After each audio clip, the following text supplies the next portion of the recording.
অবসরপ্রাপ্ত সচিব এএমএম নাসির উদ্দিনকে প্রধান নির্বাচন কমিশনার হিসেবে নিয়োগ দিয়েছে সরকার।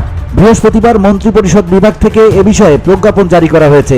জানা গেছে, নাসির উদ্দিন বিসিএস প্রশাসন 1979 ব্যাচের নিয়মিত একজন কর্মকর্তা। চাকরি জীবনে তিনি মাঠ প্রশাসন সহ সরকারের বিভিন্ন মন্ত্রণালয়ের গুরুত্বপূর্ণ দায়িত্ব পালন করেন।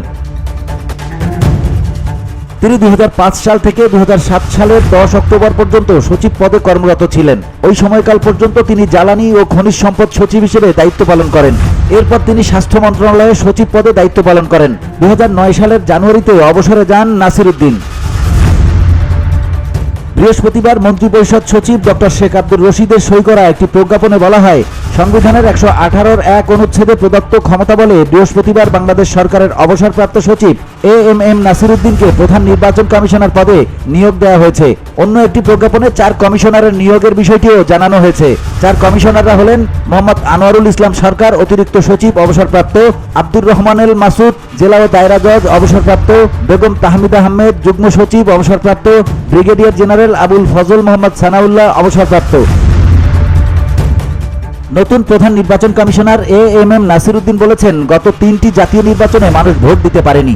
নির্বাচনের নামে প্রহসন হয়েছে। মানুষের এই ভোটাধিকার ফিরিয়ে দেওয়া নতুন কমিশনের দায়িত্ব। আমরা স্বচ্ছ নির্বাচনের মাধ্যমে উদাহরণ তৈরি করব। বৃহস্পতিবার বিকেলে সাংবাদিকদের সঙ্গে আলাপকালে তিনি এসব কথা বলেন। নতুন সিইসি নাসির উদ্দিন আরও বলেন, ছাত্র জনতার আন্দোলনে হতাহতদের চাওয়া ছিল ভোটাধিকার ফিরে পাওয়া। আমরা সেই ভোটাধিকার ফিরিয়ে দিতে কাজ করব। নিত্য নতুন অনেক চ্যালেঞ্জ আসবে, সেসব মোকাবেলা করে কাজ করতে হবে। নির্বাচন কমিশন রেফারির ভূমিকায় থাকবে। নাসির উদ্দিন বলেন, সব দল সুষ্ঠু নির্বাচন চায়। কোথায় কি সমস্যা রয়েছে তা খতিয়ে দেখা হবে। সংস্কার কমিশনের রিপোর্ট থেকে পরামর্শ আসবে, সবাই মিলে সব সংকট সমাধান করব।